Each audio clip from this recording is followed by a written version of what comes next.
Due to the vast inequality in resources and military might of Israel, the Palestinian struggle is often presented as one made up of passive victims. Now, this is understandable when this is reported in the press, and especially on the left, to focus on the fact that Israel has one of the world's most advanced militaries and the Palestinians are using homemade rockets. On no account is this anything like a fair fight. At the same time, Palestinians aren't passive victims. Evidently, they have a history of active struggle, and the uprisings we are currently seeing across Palestine, in Gaza, in the West Bank, in Israel itself, in neighboring countries, pose the greatest threat to Israeli apartheid we have perhaps seen in a generation. Now, today, as well as giving you an updated overview of developments in Israel and Palestine and the bombardment of Gaza, it's that resistance by Palestinians across the region which we will focus on today. I am very quickly going to focus myself. Tonight, we will also be speaking about the Indian variant, which people are worried might put our unlocking off course. I don't think there's too much reason to be worried, but definitely something we should be focusing on. We're going to talk about that amazing protest that took place in Glasgow yesterday, which stopped an eviction raid. Howard Beckett, the union leader who ultimately sent an unfortunate tweet after that protest, the fallout from that. And we're going to close with another example of zombie Blairism. As ever, if you haven't already, please do subscribe to the channel. We really do appreciate it. Now, at least 122 Palestinians, including 27 children, have now been killed as Israel intensifies its bombardment of Gaza. The UN has said that more than 200 homes and 24 schools have been destroyed or severely damaged in the Gaza Strip in the past 5 days. It also warned that Israeli airstrikes could limit residents' access to fresh water due to power cuts and damage to pipe networks. Now, the abject terror of living in Gaza right now was visible in distressing videos such as this shared on social media.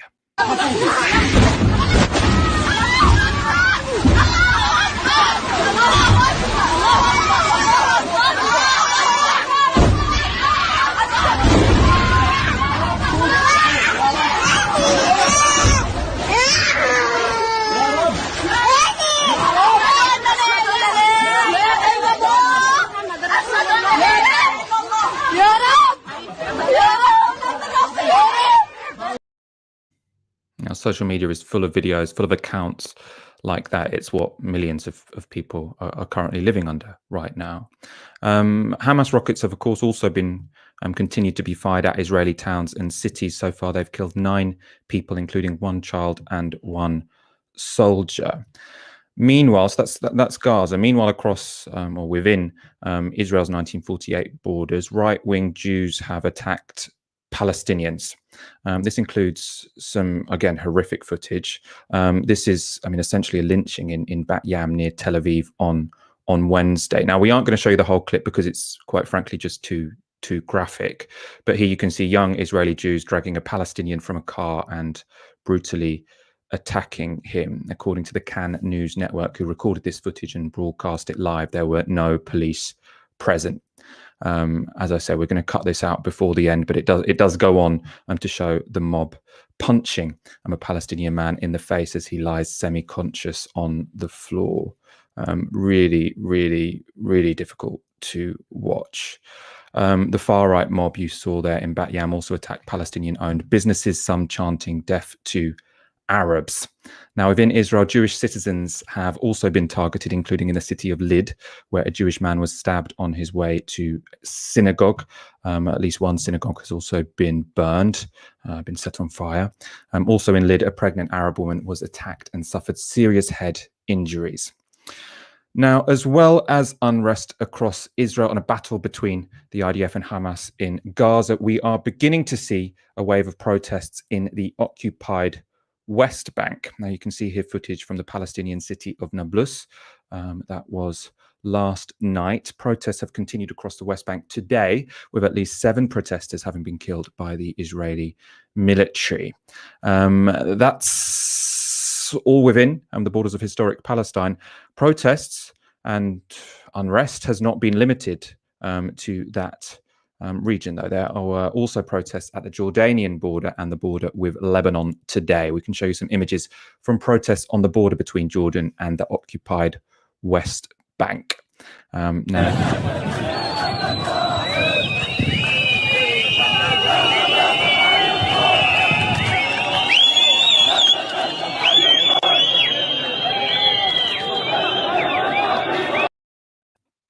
Now, it's reported that Palestinian refugees in Jordan have since breached the border with occupied Palestine. That border is, of course, controlled by Israel.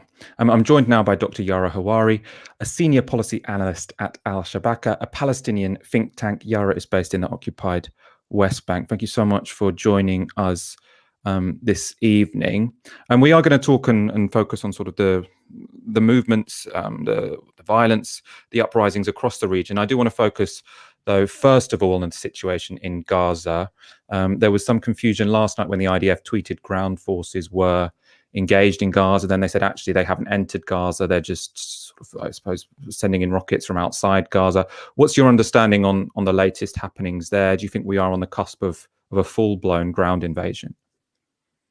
I think it's entirely possible, considering the Israeli political situation at the moment. Of course, Israel doesn't have a government. It still was in the midst of forming a coalition government. Netanyahu hadn't managed to do that yet. And so, to be honest, this might be the perfect opportunity for him to get that majority that he needs. We know that the Israeli electorate is quite far right, and violence against Palestinians, particularly those in Gaza, is, to be quite frank, it's a winner in elections. I mean, the opposition figure, Benny Gantz, who was being touted as this sort of liberal savior by the European Union, used footage of bombing Gaza in 2014 in his electoral video campaign.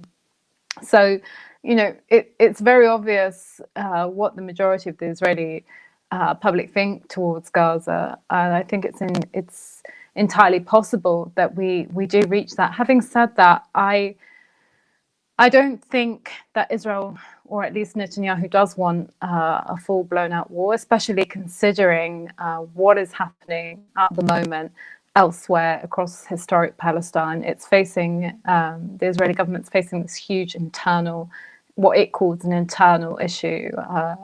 All these protests from Palestinian communities within 48, within Israel proper, and now as well with all these what they consider threats at the border. So, to be honest, Israel can't fight all of these fronts, and so that might be a saving grace for the people of Gaza. And I sincerely hope that the Israeli airstrikes do stop, because what we've heard from friends and comrades in Gaza is that the last few days have been the worst bombardments they have ever seen. And, there are people as young as 20 who've seen 4 or 5 consecutive wars now, and they're saying that this was the worst. Last night was the worst night that they have ever lived.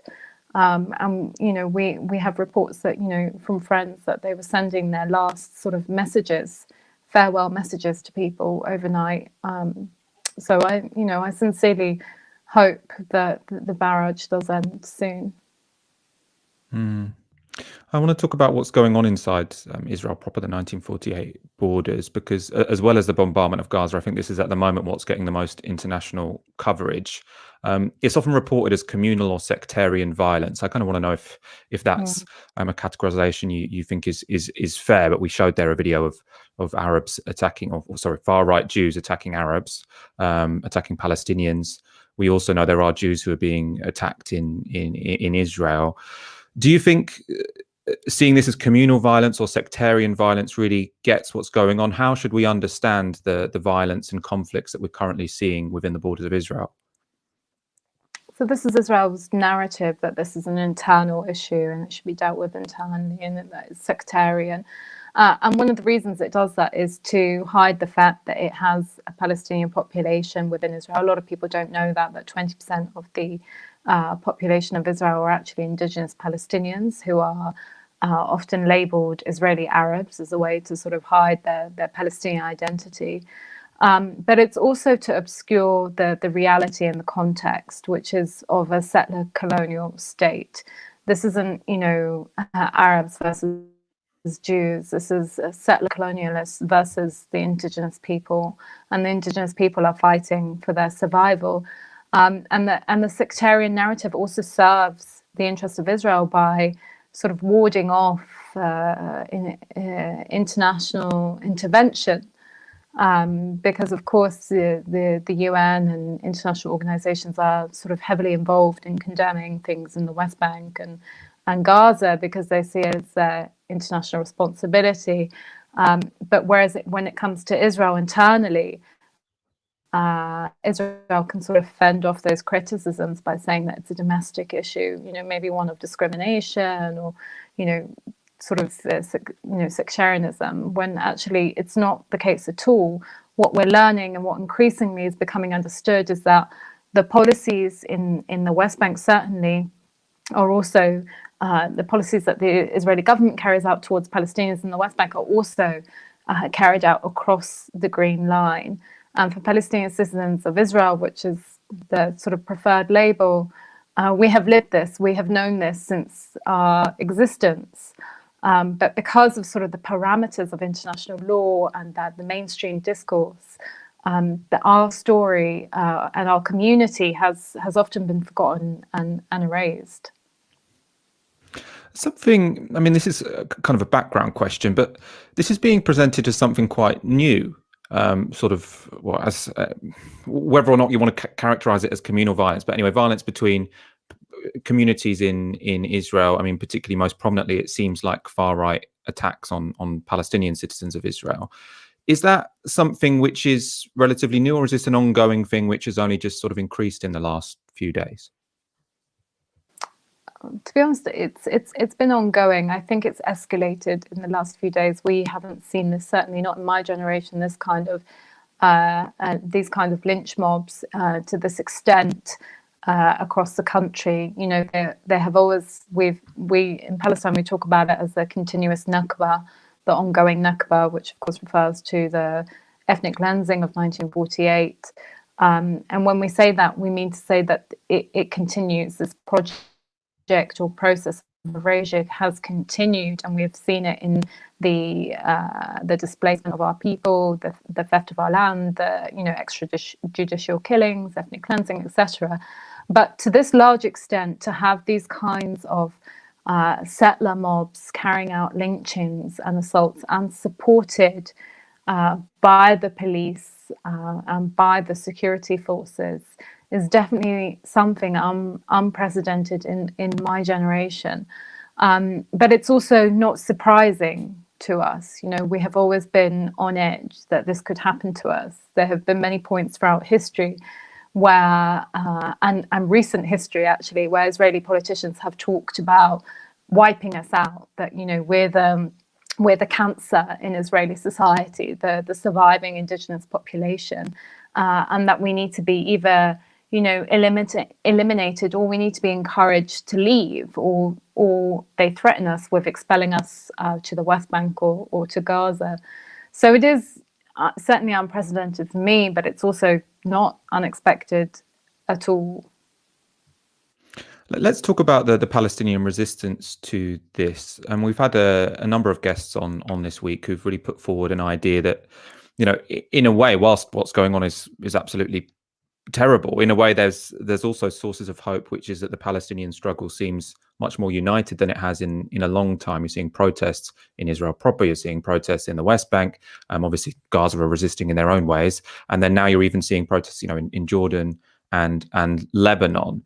Does this seem to you a more sort of united and powerful form of Palestinian resistance than we've seen for a long time, and if so, why do you think that's happening now? Yeah, I think so. This is just the permanent condition of being Palestinian, is because we live in this continuous state of tragedy. Whenever we see glimmers of hope, there's always something devastating going on at the same time. So we've become very used to it, where there's laughter, tears really aren't far behind. And personally, I've been crying and smiling throughout the last few weeks. and I guess it's different for different Palestinian communities in Gaza. The situation is so devastating, but I do think there are glimmers of hope. The way that Palestinians have been mobilizing across historic Palestine, and I mean, the West Bank, Gaza, 48, which refers to the state of Israel, the Palestinian communities in Israel, and also in exile in the diaspora. And it's pretty phenomenal. We haven't seen this level of mobilization for a long time, particularly because Israel has pursued policies, deliberate policies of fragmentation, of social, political, and geographic fragmentation. I cannot go to Gaza. I physically cannot go to Gaza. The only way that I can have communication with my brothers and sisters in Gaza is online, and even that we know is heavily monitored. So you can't even begin to understand the level of fragmentation that Palestinians exist in. And yet we have these protests and we have people coming out. And let's not forget that the sparkle of all of this was Sheikh Jarrah, the neighborhood in Jerusalem that was facing imminent ethnic cleansing. And people all over historic Palestine came out because not only because they wanted to support their brothers and sisters in Sheikh Jarrah, but also because they saw what was happening there. They saw that it was a complete reiteration of what they have experienced, or what their parents have experienced, or what their grandparents have experienced. The scenes that we've seen, the videos, the things that we've experienced over the last few weeks remind me so much of what my grandparents told me happened in 1948, the lynchings, the driving of Palestinians from their homes, the beatings in the street. It's simply a reiteration. It's a continuous process. And so the fact that Palestinians, despite this continuation of ethnic cleansing, of settler colonialism, can come together has been incredibly inspiring to me, and I think also to a lot of Palestinians all over the world. And my final question is what are the events of the last 2 weeks? I suppose there's been too many of them to list. What effect is that going to have on the internal politics of Palestine? I know you're based in the West Bank. At the moment, it seems like the Palestinian Authority, which is led by Mahmoud Abbas, is, concerned that it's going to become irrelevant. Obviously, Hamas, one of the reasons they started sending rockets is because they wanted to be seen as defenders of the Al-Aqsa Mosque when it was trashed by the Israeli police forces. How will the PA, the Palestinian Authority in the West Bank, come into play here? Do you see what direction they're going to go in? Are they going to say we are going to join this round of resistance against Israel, or do you think there's going to be a rebellion against them even? Michael, I smiled several times during your question, because firstly, I don't think they are worried about becoming irrelevant, because they're already irrelevant. The PA it doesn't have any legitimacy amongst its own people. The only friends it has is in the international donor community, because they maintain the status quo, because they keep Palestinians silent. They are not a representative body. They're not an accountable body. They're not considered a legitimate leadership. And their position and their silence and absence during this uprising further cements that. And I have to say, they haven't even, they've been absent, but they've also been present on the streets in full security get-up. We've seen in the streets of Ramallah and other places, we've seen them sort of scaremonger protesters. We've even seen them repress protesters. And I think they're afraid. I think they're afraid of a grassroots movement that unites all Palestinians. Because it would solidify the fact that they are indeed irrelevant. And the fact that this comes off the back of elections which they failed to have, that no one was surprised that they cancelled, because this is, again, it's a body that is well past its electoral mandate, and no one has any faith in them. And I forgot what the second reason I smiled was, but I'm sure it was... I forgot the second part of your question, but something about Abbas, but he always I It makes think me smile I for think the you've wrong basically reason. covered it. I was going to say, are they going to try and prevent their own slide Oh, into right, yeah, irrelevancy? And yeah. you've said they're already irrelevant, so it's sort of I think got you ahead of the asked me. question. I think you asked me if they would join in, and the answer to that is no. They will not join in this uprising because this uprising speaks to everything that they are not, which is the status quo. They are the status quo. And this uprising is demanding a drastic change from the status quo. Dr. Yara Hawari, thank you so much for joining us this evening. It's been incredibly insightful, and thanks so much for all of your updates. I'm sure we'll speak soon. Thank you for having me. Let's go to a couple of comments. Rajia D has said on the super chat, please join us to show solidarity with the Palestinian struggle. Assemble 12 p.m. at Marble Arch in London tomorrow and march to the embassy. I bet that's going to be a really big protest. So definitely, I completely back what Rajia D has said. Get down to Marble Arch at 12 p.m. tomorrow. MTG Forest with £5 asks, stupid question, but why doesn't the international community not condemn the actions of Israel and put pressure on them? Solidarity to Palestine and love to Novara Media. I don't think it's a stupid question. I think it's one of the key questions of our times, to be honest.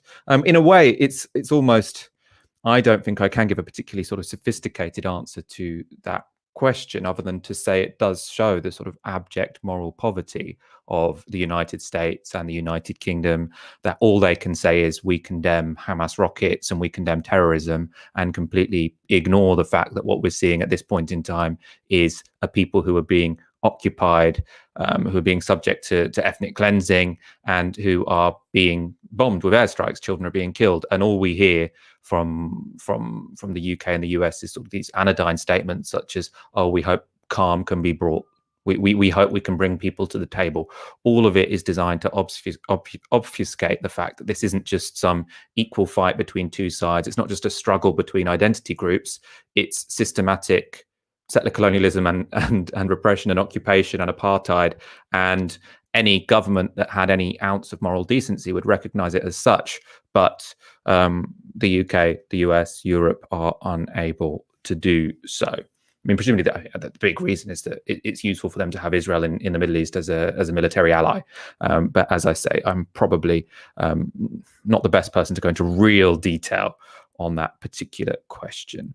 And we're going to go on to a COVID story. First of all, if you haven't already, like the stream. And I'm going to apologize as well, because before I start the next story, I really do need a sip of this drink.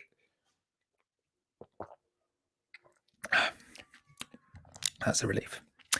An increase in cases of the so-called Indian variant of coronavirus has raised concerns about England's schedule for exiting lockdown. At least 1,768 cases of the B.1.617.2 strain have so far been identified in the UK. And as this government slide shows, rates of the strain are increasing fairly rapidly. I wanted a slightly different slide to that one, but the one I was going to show you shows that the rates of the B.1.617.2 strain are increasing. Sort of almost looks like they're doubling every week. Now that's particularly concerning, or has led scientists to the assessment that the Indian strain, or the so-called Indian strain, is more transmissible than the Kent variant. That's because cases of all the other variants are decreasing and cases of this variant are increasing. So pretty solid evidence that it's more transmissible. Some further evidence that it is, and also the effect this is having on coronavirus rates, can be seen in data from Bolton and Blackburn. Now, in both of these towns in Greater Manchester, these are places where there are significant levels of the so-called Indian strain, and you can see here that cases, when they had been falling for months, have begun to start rising, in Bolton at least quite dramatically, in the last week or so, or the last couple of weeks. I suppose the reason not to be too worried, or to not despair, let's say, is that, as you can see, the cases are mainly rising among younger people. So that'll be people who, one, haven't been vaccinated yet, and two, if they do catch COVID-19, are much less likely to end up in hospital or to end up passing away. So whilst we're seeing some worrying signs, there are also some reassuring ones. This increase in the so-called Indian variant led to lots of speculation that England's unlocking could be disrupted. Obviously, we are due to have a significant unlocking on Monday, probably the most significant one so far. People will be able to eat inside in pubs and bars alongside other restrictions being loosened. We can meet in each other's houses. Boris Johnson said that will still go ahead. None of that is being put on hold. At this stage, there is no evidence of increased cases translating into unmanageable pressures on the NHS, even in Bolton, and infections, deaths and hospitalisations nationally remain at their lowest levels since last summer. So, and this is a balanced decision, I do not believe that we need, on the present evidence, to delay our roadmap, and we will proceed with our plan to move to step 3 in England from Monday. But I have to level with you that this new variant could pose a serious disruption to our progress and could make it more difficult to move to step 4 in June. And I must stress that we will do whatever it takes to keep the public safe. So Boris Johnson there saying there's no reason not to go ahead with the May round of unlocking. He was less committal, though, about June. So in mid-June, we're expected to basically end pretty much all COVID restrictions. He hasn't committed to saying that will definitely happen. In terms of whether that will happen, one variable is obviously how resistant this new variant could be to vaccines. We now are pretty confident it's more transmissible than the Kent strain. Is it more resistant to vaccines? That's still somewhat up in the air. Chris Whitty, though, the Chief Medical Officer, gave quite a comprehensive answer about the current understanding on this issue, the assumptions that scientists are currently made. So he gave this explanation when answering a question on whether surge vaccination should be introduced for people in their 20s and 30s in areas where the so-called Indian variant is most prominent. There's been a debate about this, but the JCVI, the Joint Committee on Vaccination and Immunisation, which brings together all the experts on this, has been very clear on this. Now, the fundamental issue is that we have a finite supply at any given moment in time of vaccine. So if you vaccinate one person, by definition, you're not vaccinating another. Now, what do we know certain things about these vaccines? We have very high confidence that the vaccines provide very substantial protection against people dying and people being having severe illness and people being hospitalized, less protection against people having more mild disease, and some protection, but less still, against transmission. And the expectation is with new variants that if you start to lose some vaccine efficacy, you lose it in the opposite direction. So in a sense, you first lose the very low protection of people having asymptomatic or very mild disease. Then you lose the protection against the more severe disease, and finally against the really most severe disease and people having mortality. Now, the reason I'm giving that long preamble is it's to explain why it is that the thing we know this vaccine absolutely can and should do is to protect those who are most vulnerable, and that is very heavily predicated by age with this particular virus. So therefore, if we took vaccine away from groups, let's say in their late 30s, and transferred them to groups of people who are 18 or 20, who are at much lower risk of severe disease, the view of JCVI, and I think this is the majority view, it's not an absolute view, but the view of JCVI has clearly been this would lead to a net disadvantage overall. So the sensible thing to do is to prioritise the vaccines to those who are most at risk in all the places across the UK, because the virus is a risk absolutely everywhere. But there are very strong aims to try and accelerate and make easier vaccination in the areas which are most affected by this virus. So it's not that we're not trying to take the geographical spread of this new variant, the B617.2, into account. We very much do want to do that. So I thought that was both a very good explanation, one of why they're not going to introduce surge vaccinations in areas which are most affected by this variant, but also in doing so, sort of explaining what is and what isn't worrying about this variant. So he's saying that what vaccine escape would most likely mean, in the case of any of these variants, is that you would be more likely to catch it than you would the original COVID variant. But he's saying they have a reasonable degree of confidence that whatever variant you catch, if you're vaccinated, that will stop you going to hospital and will stop you dying. So that the most serious impacts of COVID-19, even if this variant has some vaccine escape, should be mitigated. I think we have Aaron Bastani on the show. How are you doing, Aaron? Good evening, Michael. Can you hear me? I can hear you loud and clear. How are you feeling about the so-called Indian variant of coronavirus? Are you worried about it? Do you think that this could change your assessment? I remember last week we were talking about the unlocking and how we're quite confident that it's going quite well. Has this changed your assessment?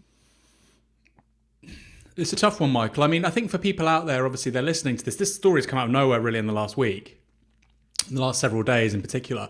I think people, obviously, you have a recency bias and you think, well, the last time we got bad news from nowhere in a context of supposedly good news was December last year. And we then had a 3 to 4 month lockdown. And so that's just going to happen again, isn't it? I think we both agree that's not likely. What Chris Whitty said is that's not likely.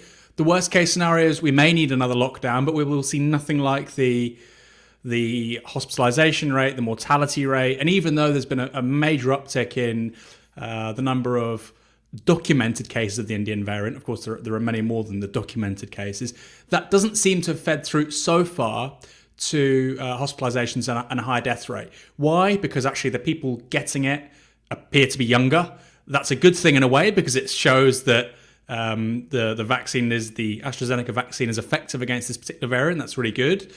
And so it's very much sort of wait and see. I mean, I think, you know, and again, it's a recency bias. Well, we heard politicians say wait and see repeatedly last year, and that turned out to be terrible. But in this instance, wait and see is very different. It's not wait and see in the context of local lockdowns or, oh, we think people should wash their hands. It's wait and see in the context of we have really good vaccination program, hundreds of thousands of people being vaccinated a day, in excess of 15 million vulnerable people now having 2 doses.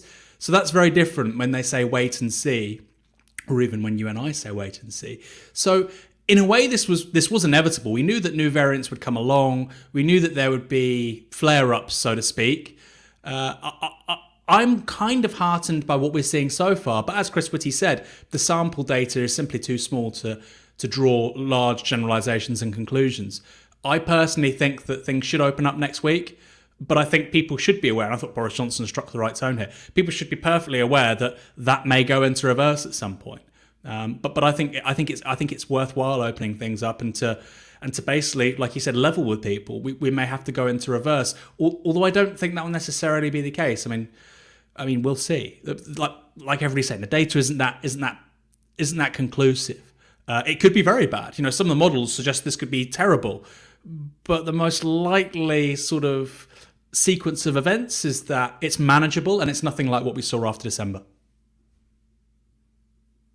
For me, I don't think we're going into something like December. There have been modelling, actually. I think there's one from Warwick University which is suggesting if it were 30% more transmissible than the Kent variant or 50% more, we could have a situation worse than last December. I think that was on the assumption that all restrictions would be dropped, which is precisely why all restrictions shouldn't be dropped. I also don't know what other assumptions they'd made in that particular paper. One thing this is changing for me, I think, is how confident and comfortable I feel going inside from Monday onwards. Because I was thinking, you know, I'm going to wait until I get my vaccine to go to the gym and to go to pubs, etc. I was getting into a frame of mind where I was like, look, there's barely any COVID-19 anywhere. Right, I can basically relax. This is making me feel like actually with this more transmissible strain, we could quite easily get into a situation where among the large sections of the population who aren't vaccinated, this does start spreading quite fast, which means I still want to take those same precautions that I've been taking up to now until I've had my vaccine. Aaron, you want to come in on that point very quickly? I mean, the reason why I was a little bit late to today's show is I got caught up in meetings in London. And I have to say, Michael, I mean, obviously you're living there, so it's kind of your normal. But I've not gone in there for a while. I go in there obviously very infrequently in the last year. But today felt really different, and it was notably busier. There was a police officer on the underground not wearing a mask. There was a busker singing, which I just found. He was wearing a mask, but I was just like, this is ridiculous. If this guy's got COVID, he's potentially giving it to thousands of people over the course of a day. And then on the train coming back, there were two large groups of people, nobody wearing masks, drinking. And like you say, Michael, the data's been so positive for so long, all of a sudden you lose all those inhibitions. And that's the real worry, because I think this looks really manageable if people don't behave like that. You know, if we wear masks indoors, if you keep to the rule of 6, if you try to keep outdoors as much as possible, etc., etc. So far, the data suggests this is entirely manageable. But, you know, people have also had to be incredibly restrained for a year. So you may have these super spreader events, legal or otherwise, which create lots of problems. You know, I expect lots of young people over the summer to hang out with each other and have massive parties. And that's entirely explicable because they've been subject to, you know, horrendous restrictions for 12 months. But, you know, that's the one sort of black swan event you could say or a sequence of black swan events where you have lots of these parties, they're super spreader events, and all of a sudden that does go back to their parents and grandparents. Because remember, yes, the vulnerable maybe they've been vaccinated, but it's not 100% efficacy. So if you did get, you know, this sort of ripping through the population again, you would see large numbers of people dying again. Again, nothing like December, but we would start seeing that the present death toll, which is negligible, tick up quite significantly. So I think that's something that's really important. I mean, I almost got into a fight with these kids. You know, there's about 20 kids, and I said, not one of you is wearing a mask. And they started like having a go at me. And I said, well, look, if there's another lockdown, don't complain. But at the same time, I know if I was their age, you know, I'd be tempted to do the exact same thing, especially if you've been adhering to the rules for a year. So, you know, I think personally, this goes back further. We've not been giving the incentives to young people to actually adhere to the rules as strictly as they should. We can't just sort of stigmatise them and beat them down. You know, they should be getting, I personally think young people should be getting sort of financial incentives and rewards for what they've had to put up with over the last 12 months. But perhaps that's a, you know, an out there opinion. I'm quite marginal in that respect. A universal trust fund or something like that, I think would be a nice gesture, wouldn't it, from society for everyone who's stayed in for some of their most formative years. One of the questions that I suppose these new worrying statistics about the Indian strain have brought to light is the big question of why we didn't close down the borders slightly earlier. There were obviously so many people saying, look, everything's going really well. We're on track to loosen the lockdown, have quite a decent summer, unless a variant comes along which disrupts the vaccination program, which disrupts the schedule we are currently on. That's why lots of people said we should have universal hotel quarantine. The government said no. We actually only put India on the red list a week ago, even though we've known this strain was around for a really long time. By the way, the big story here is also, like, think of India, man. They had to deal with this strain which was more transmissible than our Kent variant. No wonder you had so many people catching it and hospitals being completely overwhelmed. I mean, we're worried about this now, and we've got 60% of adults vaccinated. In India, they had to deal with that when they had about 2% of adults vaccinated. So, you know, well, I suppose what can you say other than wow? I do want to go to the issue of the British borders, though, and how this is a bit of a fuck up from Boris Johnson, really. He got warned. He didn't listen. This question was put to him by Sam Coates today at that press briefing, and Boris Johnson tried to justify his record. On the borders issue, the relevant committee was looking at was the threat of variants of concern coming from abroad, and at that stage, India was not identified as having a VOC, a variant of concern. So that was why the decision was taken. Pakistan, for instance, I think had 3 times as much of variants of concern. They had, in particular, the South African variant. So that was the reason for that decision. But don't forget that everybody coming, forgive me, from India or indeed anywhere else had to face very, very tough quarantine rules. They had to self-isolate. They had to produce their passenger locator form and so on. They had very, very, very tough restrictions. They had to fill in their passenger locator form. I mean, that sentence is completely ridiculous. Obviously, unless you have mandatory hotel quarantine, these restrictions basically mean nothing. I mean, I know from people I know well, like the amount that people follow that guideline where you have to stay in your home for at least 5 days after you enter from elsewhere is not followed particularly strictly. Also, people take public transport from arriving at the airport to their homes. So the idea that there were not tough measures, and that's why we're having these current worries at this moment in time. I have a comment from Nat H with a fiver. Long COVID is an important factor that is still being ignored, or at best is being sidelined. A very important point. I do think it is silly for us to say the only big problem would be if there's hospitalizations and deaths. I get really worried every time Boris Johnson says, "Oh, but hospitals won't be overwhelmed." I'm like, is that really the what we're measuring everything against? Anything's fine unless the hospitals collapse. It's like, come on, there are quite a lot of intermediary phases between worry and everything is fine. Anyway, we're going to go straight on to our next story. A dawn raid to detain 2 asylum seekers and potentially deport them has been disrupted and blocked by protesters in Glasgow. Dawn raids are opposed by the Scottish government but are under the control of the UK Home Office. The raids were seen as particularly provocative because they took place on the morning of Eid. Now, we can take you through some footage which shows you exactly how these extraordinary protests developed.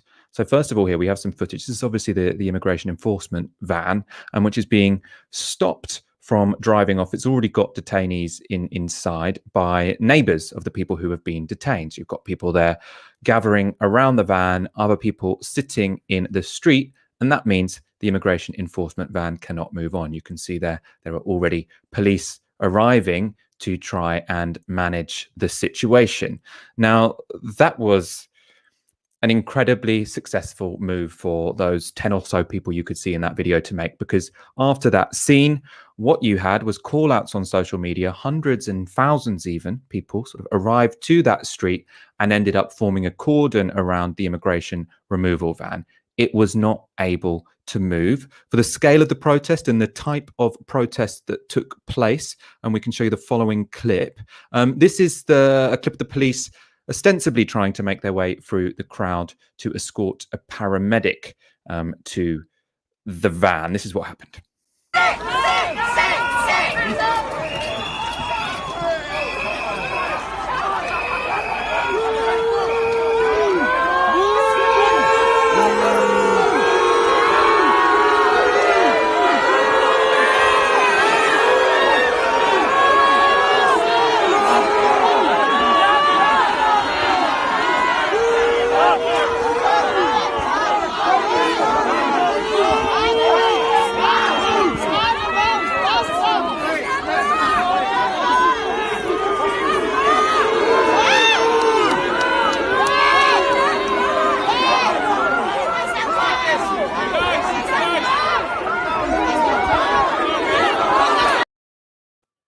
So at the end of that clip, you could see the policeman at the front telling the protesters about the paramedic and pointing and saying, that's why we want to come through.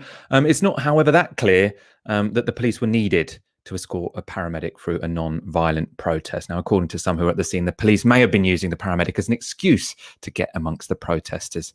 Afterwards, the paramedic was let through without the police escort. What you could see there was the scale of the protest. Lots of people sitting down to stop the police getting through, and you can see hundreds of people already outside that van. Now, not long after that clip we just showed you, lawyers addressed protesters and police, saying the only way the crowd would disperse is if immigration enforcement released the 2 men held in the van.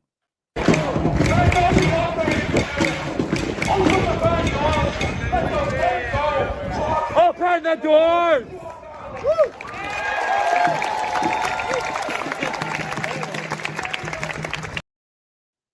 And it was confirmed the protest had been successful when the police released the following statement. So this is from Mark Sutherland, who's Chief Superintendent of Police Scotland. He said, in order to protect the safety, public health and well-being of all people involved in the detention and subsequent protest in Kenmore Street, Pollokshields today, Police Scotland has, following a suitable risk assessment, taken the operational decision to release the men detained by UK immigration enforcement back into their community meantime. That decision was announced to the crowd by lawyers present before the men were released. We have an agreement. It is in writing. These men will be released safely. They will not be arrested. There will be no enforcement action against them. And I have an agreement that the police will form a cordon around the van with myself and the 2 men and then we will be walked to the mosque where they will be released.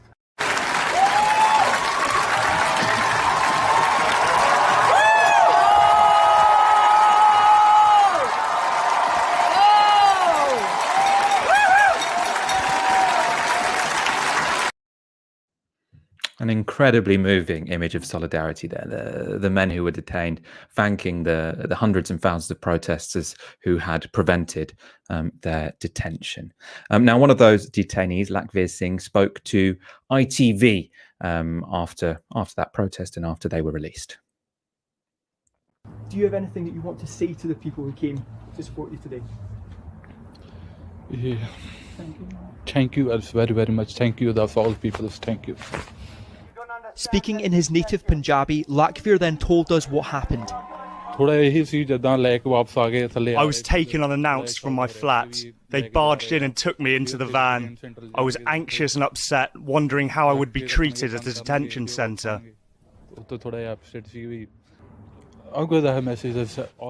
I'm so happy that my fate brought me to live here in Glasgow, where the people are so connected that they'll come out onto the streets to help one of their own. Appreciate it. Another really, really moving clip. Now, it's all a clear example of direct action getting the goods and the power of solidarity. What's also interesting is that the mainstream politicians across most of Scotland's parties, other than the Conservatives, spoke out against the raids, very different to what you would likely see if that had happened in England. So Scottish Labour, the Greens and the SNP government all opposed the Home Office's actions on Thursday. After the police announced the release of the two detainees, Scotland's Justice Minister, Humza Yousaf, released this statement. To take this action at any time is unwelcome in Scotland. To do so in the heart of the Muslim community on the day of Eid, where there have been outbreaks of COVID, is reckless, endangers health, and frankly looks like it was intended to provoke. I've spent hours trying to get the Home Office to abandon their operation. First, they passed me off to a civil servant when none of their 8 ministers would take my call and we objected after that. They eventually gave us the most junior ranking Home Office minister to speak to the First Minister and I, and to say he was unhelpful, again, would be an understatement. Belligerently told us that they would continue to enforce immigration law as they saw fit. Now, I'm pleased and delighted, in fact, that Police Scotland, who of course have operational independence, Police Scotland have taken the decision in the interest of public safety, in the interest of public health, to release these 2 individuals. But immigration policy is, of course, reserved to the Home Office. And although these 2 individuals, and I'm pleased they have been released on this occasion, the hostile environment created by the UK government's immigration policies is something that is simply not welcome here in Scotland. And I will be urging the Home Secretary to speak to me and the Home Office to speak to me and to engage with the Scottish Government so that we simply do not see a repeat of these scenes, but more importantly, to tell them that their hostile environment is just not welcome in Scotland. That was Humza Yousaf, the Justice Minister for Scotland. Now, you probably already have recognised that that's a very different way of speaking to the UK Home Office. Just to confirm that, a source at the Home Office told the BBC Newsnight's Lewis Goodall on Thursday night, it is completely unacceptable for a mob to stop the lawful removal of people living in our country illegally. We 100% back the front line in removing those with no right to be here. So a very I suppose, dismissive, fairly unpleasant in my reading statement from the UK Home Office. Now, to discuss the protest, I'm joined by Rosa Saleh. Rosa was born in Iraqi Kurdistan and moved to Scotland as a refugee when she was 12. As a school child, she became known as one of the Glasgow girls when she and a group of friends successfully campaigned to prevent a classmate being deported. You were also at the protest yesterday. Rosa, thank you so much for joining us today.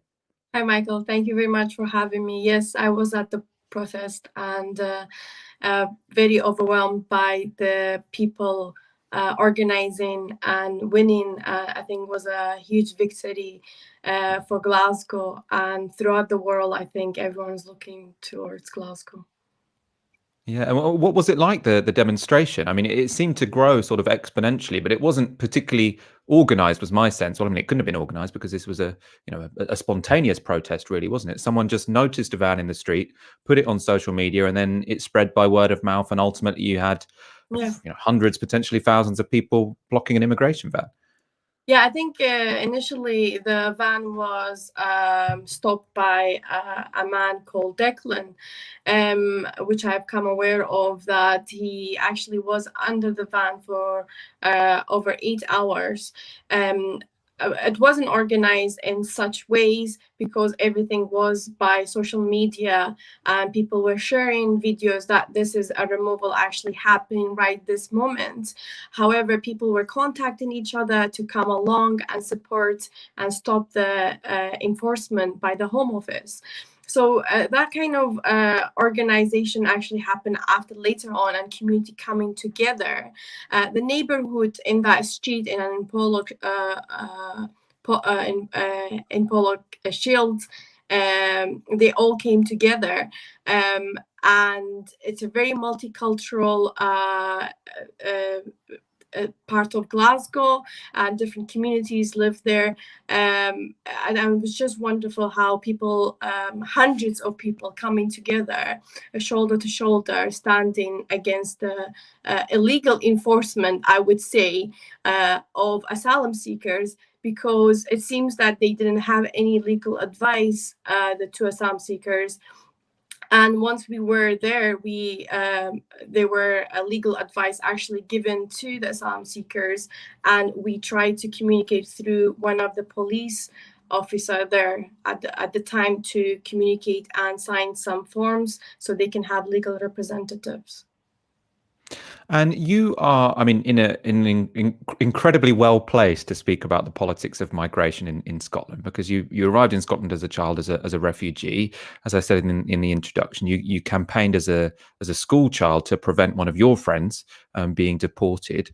You now work for an SNP MP. You've stood to be an MSP, so you really know both sides of this equation. You know the politics of the SNP, the governing party, and you know what it's like to be a refugee in Scotland. What can you tell me about the politics of migration in Scotland? And especially, I mean, from someone in London, from England, watching all of this, it seems like whilst the SNP don't have control of the migration system, the politics of migration in Scotland is much more humane than it is south of the border. Do you think that's a fair assessment? Yes, I think that's the first statement that you've made. Our politics is much different, and the SNP, of course, the party that I represent and support, I would say we want to create a system that is based on fairness and dignity, where humans are treated with human rights, and there are no raids, and there are no detention, and we have made statement that we will remove the Gayville detention center once we become an independent country.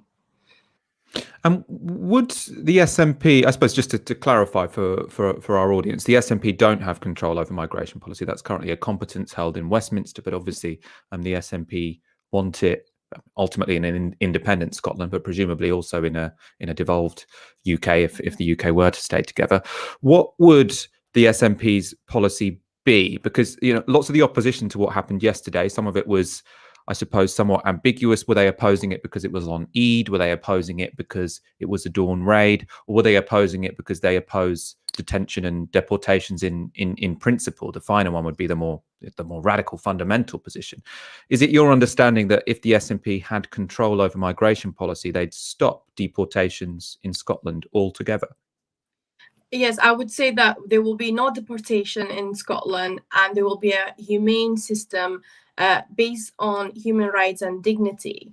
A system where actually the caseworker would speak to the asylum who's claiming asylum to stay in this country. So there will be more communication between the asylum seeker and their caseworker. So it's more humane, more direct, more communication. At this moment in the current system, there is no communication between the decision maker and the asylum person that's claiming asylum in this country. So there's a disconnect between those the people really in that question. So it's very problematic the way the system is set up, and unfortunately, I do not believe there will be any reform because I have been experienced, I came to this country as an asylum seeker, and I'm grateful, because of my friends and my community campaigning for me to stay here. And it wasn't given to me that easily. And because of that, I think I see the failure of the system, how it's flawed, and we need to fix it. However, I do not believe in fixing it because of the Tory government or Priti Patel. They want to meet targets of deportation, and it's just numbers to them. There is no humanity in their system, and of course, it is a hostile environment they are creating for many asylum seekers. At this moment, the immigration rules are becoming more restrictive day by day. So if you go back 10 years ago, people could have applied for leave to remain in this country on indefinite leave if you stayed in this country for 10 years. However, now they have extended to 20 years. So you can see that's just one example. There are many, many examples, even family reunion, people who've married abroad, spousal visa. If you're rich enough, you can marry someone from abroad. But if you're not rich enough, then unfortunately you cannot fall in love with someone abroad. This is the immigration system we have in place, and every aspect of it you look into, there's restrictions and barriers, and at the end of the day, is people's lives that are being affected. Rosa Sally, thank you so much for speaking to us this evening, and also, I mean, well done for participating in such a successful protest. Our solidarity goes out to everyone who was involved in Glasgow on Thursday. Aaron, do you want to comment on that story? Because I mean, it is, in recent memory, I think one of the most effective and inspiring demonstrations probably ever in my lifetime I've seen. In this country, at least. It's certainly up there, isn't it? Well, Scots would say it's a different country, Michael. I mean, it's certainly up there, isn't it? Stansted 15 was pretty impressive. I mean, the idea that this is only happening in Scotland, I don't think is accurate. This just happened to work. I'm aware of, and I'm sure there are many other ones, there's been anti-raids, activism, pushback, direct action, trying to obstruct the exact same thing in London many times I've seen, in Bristol, in many places in England. And that's not to say that it's, I would love it to be in hundreds of towns and cities. Of course it's not. But these kinds of actions have also been seen in England. They just haven't worked, or they've not had the critical mass. I think it's interesting that this had the entire street out. And I'm not going to say that would happen in England. You can imagine it happening in maybe Bristol, Brighton, parts of London, parts of Liverpool, parts of Manchester. And what I would say to people watching that, say, oh, I want to move to Scotland. And that's the wrong attitude for me. You should say, how do we build that kind of thing right here in my community where I live? Because I think it's very easy to do. Not easy to do. It can happen. It's not impossible. And, there's lots of stuff you can read about how to sort of push back on this, because immigration enforcement officers, they used to be called border force. They do technically have powers of arrest because they're constables. But fundamentally, the way they work is they can treat non-UK nationals like absolute shit. But if a British citizen starts to push back on them and say, what are you doing? If they try to sort of passively obstruct the arrest, like as what happened in Glasgow yesterday, it makes it really difficult for them. So actually direct action against border force or immigration enforcement is really effective. It does work. The police weren't there to help them do that, by the way. The police were there to, quote unquote, stop a public order situation. The police don't exist generally to solve crime. They exist to keep the peace. In this instance, to deport, undocumented migrants. But you have to understand that if you have a sort of confrontation with immigration enforcement, like in Glasgow, it's not the same as you being at a protest and being in direct confrontation with the police. It's a very different sort of set of legal and political relationships, because they don't, fundamentally, immigration enforcement don't have the political consent to go around arresting, attacking, assaulting UK nationals in order to get hold of and kidnap effect. That's what they do, non-UK nationals. So I think it's one of those areas, it may look like, oh, we can't do anything. Oh, well, the overwhelming power of the state. But actually direct action in this context, as we saw in Glasgow, can be ultra, ultra, ultra effective. So if you want to do what happened in Glasgow in your own community, get involved with anti-Raiser networks and so on. I mean, I know that you've in the past, Michael, have been very sort of critical and skeptical of the no borders activism. And maybe that's something you want to talk about very briefly, because I think it's important to say, it's perfectly possible for a liberal or somebody on the centre left to say we should shut down, Yarlswood and all these detention centres. We should quintuple the number of people in this country given asylum for a range of reasons, and we should clearly be far more positive and open in terms of economic migration, particularly from people from the global south. I think you can say all those things without saying no borders. Now, we've had problems with that on the left, because you say you have to sign up to this big project on no borders. I think it's possible in England as well as in Scotland, Wales, Northern Ireland to build a mass movement against any kind of immigration enforcement like what we saw in Glasgow yesterday. But it's not going to be ideologically homogenous. And I think if we're really interested in actually building class power against this stuff, we've got to accept that. Yeah, I mean, I'd push back against the idea. I've never really had a problem with no borders activism. I have a problem with, or I'm not persuaded or convinced by the no borders, as I see it, a bit of a dogma, which is to say that, there's two positions, which is no borders or borders. And I mean, my reaction to no borders activism is a bit like my reaction to Extinction Rebellion. It's sort of, I don't necessarily sign up to all of the tenets, but ultimately, the practical things they're doing are pretty goddamn good. So I'll back those. While we're fighting for a more humane migration system, you might as well resist the inhumane one. Let's go straight on to our next but related story.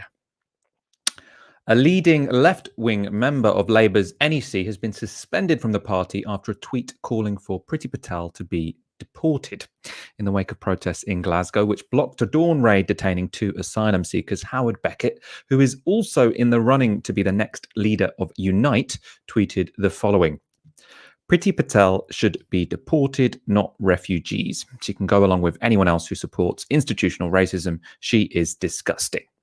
Now, after posting that tweet, many people commented and responded that the tweet was potentially racist or had racist implications by calling for a politician from an immigrant background to be deported. In response, Howard Beckett deleted the tweet and apologized. However, Labour still announced he would be immediately suspended. That's pending an investigation. Howard Beckett spoke to Sky this morning and reiterated his apology for the tweet he sent. I've already issued a personal apology to Priti Patel, Adam. As I said, that tweet was removed after 30 minutes. And I issued an apology saying that it was never intended to be interpreted literally. I'm against all forms of deportation. I, of course, know that you could never deport a Home Secretary, but I'm against all forms of deportation. And I apologise to anyone who read that tweet literally, and I referenced Priti Patel specifically in that apology because that tweet was wrong. But I do not want that tweet to remove us from the debate about the treatment of refugees in our countries. It is vital that we talk about the most vulnerable in society and the racist behaviour of this Tory government. I think that apology was... There was an element of disingenuous in it, because I don't think anyone thought he was literally saying Priti Patel should be deported. The reason the tweet was seen as problematic was because to call for any person of colour to be deported, it's very close to sort of the language of go home. It suggests they have somewhere to be deported to. Whether that was his intention, I think it probably wasn't, which I'll talk about in one moment. The other issue is, regardless of what you think of the tweet, was this done for factional purposes? Possibly. Lewis Goodall from Newsnight tweeted this last night. So he tweeted, Howard Beckett suspended from the Labour Party. Labour source, Keir is prizing McCluskey's cold, dead hand from the Labour Party. Aaron, I want your instant take on this. What do you make of the furore around Howard Beckett's tweet and his subsequent suspension? One word: ridiculous. He said a stupid thing. He deleted it within 30 minutes. He apologised. Great. Let's move on. The fact that this somehow became an internal Labour faction story, when the real story, as we've already discussed, was working class people in Glasgow ensuring that 2 local citizens, some residents, weren't kidnapped by the British state. I mean, it's nauseating and it's excruciatingly dull, and it doesn't serve any progressive interest whatsoever. We have all said stupid things, and particularly on Twitter, right? Myself included. And I think if you can't have a politics which accepts that people sometimes make mistakes, then you're not going to go anywhere. Of course, if there's a pattern, if Howard had said this 5, 6, 7, 8 times, yeah, of course, then you see a pattern of behaviour and you say, well, come on, this isn't good enough. But there isn't, as far as I can see. I'm happy to be corrected, but I've never seen anything like that before. So, figure of speech, he's apologised, move on. I had people on Twitter saying to me, no, it's outrageous, he should be kicked out of the Labour Party, white people. And I said, well, look, if you think he should be kicked out of the Labour Party, realistically, if you want to universalise that as a principle, you're not going to have any members left. And I said, well, you think he shouldn't be able to participate in public life? Oh, no, he just shouldn't be in the Labour Party. Well, what's the sort of intellectual basis by which you're saying he can't participate in the Labour Party, but he can be in Unite? Why? Because if you actually want to be serious and adult about this and say this is beyond the sort of the pale, this is impermissible for somebody participating in a political organisation, you have to have thought about it thoroughly. And clearly people like that hadn't. I mean, I think there's two issues here, which is one, is it worthy of suspension? Absolutely not. And two, was it a problematic tweet? Because there's lots of people saying there's nothing wrong with that tweet at all. He's clearly saying it because she's the Home Secretary, not because she's of Indian background.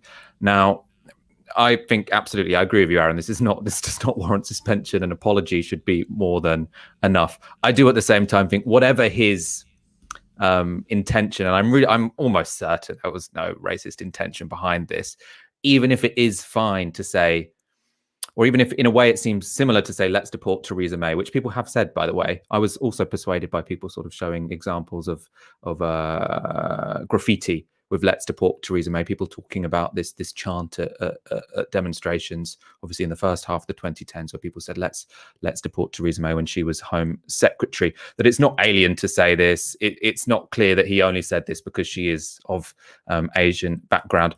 At the same time, I think you do need to be more sensitive when someone is of Asian background, because racism does exist. And one instantiation of racism is people is an assumption that people have a different home to go to, which was, I think, clearly could be made there. So I think bad tweet, 100% bad tweet. Was it demonstrative of the racism of Howard Beckett? No. Is it right he deleted it? Yes. Should he be suspended? Absolutely no. Aaron, do you want a final word on this story? Oh, I thought we'd go on for longer, but obviously it's a short one. No, I'd say, hate the sin, not the sinner. And like I say, I just found the whole thing. I found the whole thing just utterly absurd. And Michael, the thing is, look, I'm Iranian. If somebody says something like that to me and they apologise, I go, great, thank you. I move on. I don't hold on. If you believe me, I'm white passing. If every brown black person held on to everything like that, everybody would be constantly like this. He said a stupid thing. He apologised. And what's really important is, like I say, it's not a pattern. And what I would sort of criticise Howard for, because I've been saying this has been completely blown out of all proportion, is that he is seeking elected office at a very high level. He wants to lead one of the largest trade unions in the country. And I think somebody who's running for that kind of role shouldn't be saying that. And so I suppose we could have a debate where you say, look, if this was just a regular person on Twitter, this is absurd. It's ridiculous. It's obscene. We're talking about this, actually. It's obscene, given the sort of the deportation policy and the rhetoric that Priti Patel is responsible for. But the fact he's seeking a very high office within Unite, okay, it makes it that bit more important. But even then, come on. I don't know if we're going to talk about the HRC, but the political response to it from the Labour Party, I mean, that just shows you that people like Keir Starmer, people around him, don't particularly care about the advice that was given to the Labour Party by the HRC last year. They're discarding altogether the idea that a disciplinary process should be impartial. What's the evidence for that? Who made the decision? I'm not quite aware of the process. Is the idea that the decision was made by Keir Starmer and his team instead of the disciplinary bodies or whatever it is in HQ? Well, I mean, so we need to see the timing, don't we? So he said what he said last night. We then found out through the media he was suspended. He didn't find out from the Governance and Legal Unit, GLUE. The media were told first, and then he found out. And then you get these briefings to various reporters. So the speed with which it was conducted, the fact it was given to journalists first, And thirdly, the fact you have a source go on record, and I trust Lewis Goodall. I don't think he would just say that if Peter Mandelson texted it to him. Maybe he would, but I think it's somebody who's got some proximity to the leadership. I think you put those three things together. It certainly doesn't look good in terms of an impartial disciplinary process. You know, and normally you get an email. That's what happens, right? You get an email. You've said X, Y, Z. How would you respond? That's what happens. You don't get a kind of public farrago, which is briefed first to journalists before the person who's suspended. So no, I think personally, you look at this, you look at Jeremy Corbyn, lots of similarities in how they were both suspended, and both fly in the face of what the HRC recommended. And by the way, Mike, it's important to say this, Peter Mandelson, on the day that the HRC report came out, the days that followed its publication, Peter Mandelson said, I don't like this. I don't want an impartial disciplinary process. I want a political disciplinary process so I can get, or we, the Labour right, can get rid of people we don't like. So this shouldn't be a surprise that the Starmer leadership, factions in control of the Labour Party, that doesn't mean, by the way, that Keir Starmer's on the phone, get Howard Beckett out. It means people that he trusts in certain positions are driving that agenda, and he's not pushing back on it. Whether that's the gentleman that sits above the governance and legal unit, his name is Alex Barras-Curtis. He is something of a bridge between the leader's office and the disciplinary mechanisms within the Labour Party. By the way, that means his job is entirely at odds with what the HRC recommended. His job effectively consists in politicising the disciplinary process. Doesn't make much sense, does it? I tweeted an article I wrote about that last year earlier on today. In any case, you look at Corbyn, you look at this, come on, this isn't what the HRC was recommending. And I think it shows actually the hypocrisy at the heart of the whole debate over the last several years, which is a shame because we all said, you know, on the day of the publication of the report, not everybody, but in Novara Media, I think we generally agreed these recommendations are actually pretty useful, pretty good. You know, yeah, you should have a disciplinary process which is fair and equally applied to everyone, regardless of who they are. That's not what we've got, in my opinion. I mean, I don't think many people would say that's what we've got. Let's go to our final story of the night and of the week. Right. The world has changed since the 1990s, but Britain's zombie Blairites still have their head in the sand. So what happens when a Blairite is confronted by the fact that the positions they used to consider hard left are in fact now very much in the mainstream? We discovered the answer this week on Politics Live when Blairite comedian Matt Ford clashed with Labour peer Shami Chakrabarti. Can we support President Biden and the Pope now and all these Nobel laureates in saying, let's have the TRIPS waiver that was recommended by the WHO and not just side with Big Pharma, but actually share knowledge and technology and recipes and capacity to vaccinate the world? Matt, you're looking sceptical? Well, I just think this Big Pharma thing is... Big pharmaceutical companies, yeah. Not just kind of an immature thing to be saying. Like, without pharmaceutical companies, we wouldn't have these vaccines. And I think AstraZeneca and others deserve huge credit for putting their brightest minds at the service of the planet. And this kind of weird, hard left view that all private enterprise is negative or sinister is odd. Okay. And it certainly doesn't chime with the public, who are grateful that AstraZeneca have done. Yeah. Without AstraZeneca, I wouldn't have had 2 jabs. I wouldn't have the protection I've got. Well, thank God for pharmaceutical companies. Well, Shami, your weird hard left view, is it true that you wouldn't have had the development of these vaccines? My weird hard left view is apparently being supported by President Biden, the Pope, Gordon Brown, Mary Robinson, Jesus, the Easter Bunny. I'm not here to mudsling. Hang on, Matt. Hang on, Matt. But Shami, there is an important, serious point about the fact that would these pharmaceutical companies have developed these vaccines if the patents were in the way that you have described, sort of open and free to everyone? Well, I'm supporting a temporary waiver in pandemic circumstances. And I would also say that, yes, of course, science is a collaborative thing, but governments and charitable institutions have invested a huge amount in these vaccines, including the Oxford vaccine. I think it's like over 90% of the investment in the development of the Oxford vaccine came from government and charitable purposes. I'm not here to mudsling, Joe. Right. These issues are just far too serious. All right, well, we're going to move on because we're going to talk... So Matt Ford there, who's like a big fan of Tony Blair. He's one of these centrist comedians who aren't actually funny. I've never seen them tell a joke, but they seem to get invited on shows on the basis that they're not just any other political commentator. They're a comedian. I think he does impressions, actually. He was there suggesting, when Shami Chakrabarti was saying, look, this isn't a hard left position because it's held by Gordon Brown, it's held by the Pope. it's held by Joe Biden. He then says, and what about Jesus and the Easter Bunny? Now, I mean, what planet is he on? Because the Pope and Gordon Brown and Joe Biden, they're all real people, right? You can't say she's just magically picking out made up people out of the air. We're going to talk about the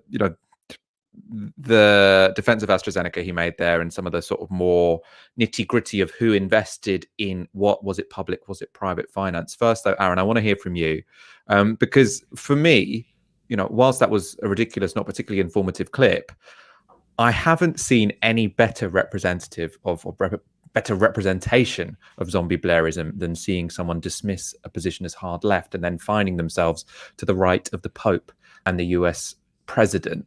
What did you make of it? I mean, I thought it was quite illustrative, actually, because people like to sort of present, the Corbynites as unhinged, uninformed, ignorant. They pursue protest over power. And actually, that was the complete inverse, that interaction, because Matt Ford had no idea what he was talking about. Shami Chakrabarti, a highly decorated woman in her field, was at Liberty, a human rights lawyer, massively intelligent, hugely articulate, and she was giving an evidenced, thorough, sequentially, premised argument. And Matt Ford's going, the Easter Bunny. And you just think, you've been calling the people on the left in this country kind of ignorant and not with it. And yet you're mocking, like you say, Joe Biden and the Pope, but then Gordon Brown. I mean, Gordon Brown was Tony Blair's number 2 for a decade. So I think, to me, it really illustrates, like you say, Michael, zombie Blairism, because they just have so little to offer.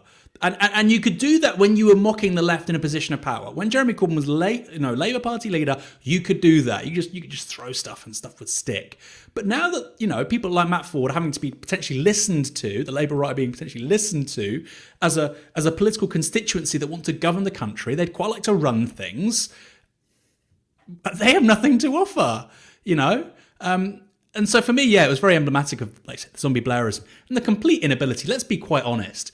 Of people, the agrocentrists, as you and I are very familiar with them on Twitter, the agrocentrists are out of ideas, out of how to be popular, out of how to politically engage with people, and they have absolutely no understanding of the political moment that we inhabit in 2021, with the climate crisis, with the aftermath of the global financial crisis, with COVID-19, with the rise of China, all these incredible generationally defining phenomena.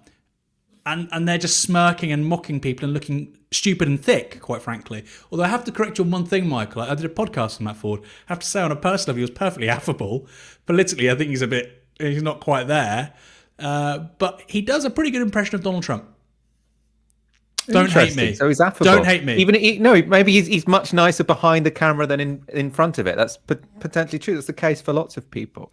Let's get into the policy side of this now, because Shami Chakrabarti referenced there the funding of the Oxford vaccine. We can look at some details of what she was talking about. So this was reported in The Guardian a while ago. Research which was conducted by the advocacy group Universities Allied for Essential Medicines UK. So they looked into the funding of the Oxford AstraZeneca vaccine and conducted 2 lines of inquiry. So on the one hand, they looked at the source of funding for the final vaccine product, so who funded that final stage development of the Oxford AstraZeneca vaccine. They also looked at hundreds of millions of pounds in research grants from the year 2000 onwards, and that was for published work into the technologies that went on to be used in the Oxford AstraZeneca vaccine. So they're trying to have a holistic image or holistic picture, of all the investments going into that vaccine that led to that vaccine. And what they found was that the overwhelming majority of the money, especially in the early stages of the research, came from UK government departments, British and American scientific institutes, the European Commission, and charities, including the Wellcome Trust. Less than 2% of the identified funding came from private industry, the researchers said, a finding they said posed a challenge to the views of people such as Boris Johnson, who has said the record fast development of COVID-19 vaccines was because of capitalism and was because of greed. Now, this was all reported in The Guardian. The authors of the original report did say, we can't say you should treat this 2% figure as gospel. It turns out that the funding of scientific endeavours is often quite opaque, and also it's quite difficult to properly ascertain what research any final product drew from. But what they were clear about, and what The Guardian was clear about, is that whether it's 2%, whether it's 10%, whether it's 30%, it's very clear that private industry is putting in a minority of funding when it comes to these vaccines and taking a minority of risk, basically a small amount of risk. Most of the risk is being taken by the public. We can see this this is a chart used by The Guardian laying out the various sources of funding that led to the Oxford AstraZeneca jab. And you can see here, this was based on Freedom of Information requests. And you can see that funding for that jab, £38.8 million came from the UK government, £26.2 million came from overseas governments, £22.6 million came from charity, £13.2 million came from public-private partnerships, and only £1.9 million from industry. From other sources, there was £1.1 million. Now, obviously, public-private partnerships, some of that money is going to be private, but you can see the big three categories there.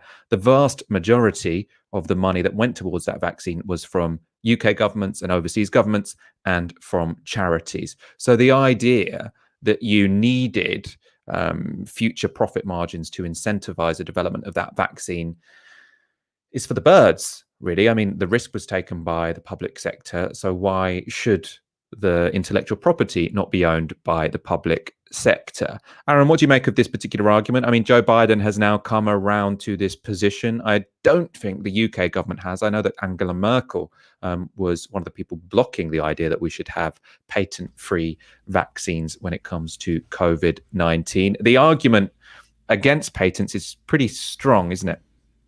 Yeah, I mean, right now I think it looks like it's just although no longer the US, but at one point it was just the US, Brazil, and basically the EU. And the rest of the world was opposed to this. Important to say as well, Michael, it's not just the AstraZeneca vaccine or vaccines like it, which have been subject to massive public funding. mRNA as a technology was entirely untried and untested before the pandemic. Very unique way of administering a vaccine, mRNA. And it had the funding it did fundamentally because of federal government in the years leading up to this, because there's very high risk, very low return on that kind of research, genuine innovation. And so generally speaking, only the government wants to or will fund it. And so we wouldn't have mRNA technology, i.e. we wouldn't have, the BioNTech, the Moderna vaccines without funding from the US federal government over the last 5 years. There's an abundance of pieces on that. Please just Google it. Government funding mRNA vaccine. You've got government funding, of course, for the procurement and the scaling up of production the last year. Again, the private sector's not doing that. Are we going to talk about the free market? The free market's so rational. Is it going to administer the vaccine? We don't need the government at all. Nobody says that because everybody knows it's wrong-headed and stupid. And the same thing goes to the research phase. And you're absolutely right, Michael. It gets to the heart of who benefits from public investment in these kinds of things. We have the same debate in regards to satellite technology, SpaceX. It's the exact same debate. We've had socialized investment, so why are the gains being privatized? Elon Musk, now one of the wealthiest people in the world, primarily, it should be said, from Tesla. But why is he gaining so much from decades of historic investment by the US taxpayer? I think most people would say that's unfair. You look at the first rocket that ever passed something called the Kármán line, which effectively means it went into space. It was a V2 rocket in 1944. You then get the Russians get on that vibe. They launched Sputnik, I think, in 1957. And of course, you have the Apollo missions in the late 60s. Should be said, by the way, the Saturn V, still to this day, the most powerful machine ever created by human beings. That was modelled fundamentally on the V2s built by the Germans. Werner von Braun, who worked on the V2 program, was one of the masterminds of the NASA space program. But fundamentally, that was all done because of the state. Now, a private company doesn't do that. A private company doesn't send a first stage booster, I think you would say, into space. Well, it's for the second stage, 2 stages. Let's not get too complex here. They basically don't put a rocket into space until I think it's 2008 with SpaceX. So you're looking here at a kind of the delay is more than 60 years. 60 years was the difference between the state doing it, 50 years if you want to talk about the Russians and the Americans, and a private business doing it. And that obviously completely denudes this myth that, all innovation comes from the private sector. The state is useless. Public investment always wastes money. No, actually it turns out in real innovation it's almost always the state. And the point is private enterprise crowds in as soon as it becomes profitable. And that's exactly what we're seeing here. And this isn't, by the way, a particularly marginal left-wing argument anymore. Somebody like Mariana Mazzucato would talk about it, very overtly. People like her are now being listened to in policy circles by people like, Joe Biden's team. Today, Keir Starmer said in The Guardian, or Rachel Reeves actually, Keir Starmer tweeted it, we want to be like Joe Biden in the US. Also, Rachel Reeves is going to talk to, guess who? Mariana Mazzucato. So the idea that, the Easter Bunny or Jesus or Elvis, no, actually, it's really smart people, Matt Ford, who teach at the highest levels of economic policy, like Mariana Mazzucato, who talk about this. And by the way, Rachel Reeves is now listening to her. Maybe Matt Ford should be a little bit more informed about things if he's going to go on TV and talk about them. Very good conclusion to that section and to the show. Aaron, it has been a pleasure speaking to you this Friday, as always. It's been my pleasure, Michael. And it's been a pleasure being joined by all our viewers this Friday evening. Thank you so much for your comments, your super chats, your tweets. And thank you so much for anyone who is a Novara Media supporter. You make all of this possible. If you are not already a regular donor, please do sign up at novaramedia.com/support. For now, you've been watching Tysky Sour on Novara Media. Good night.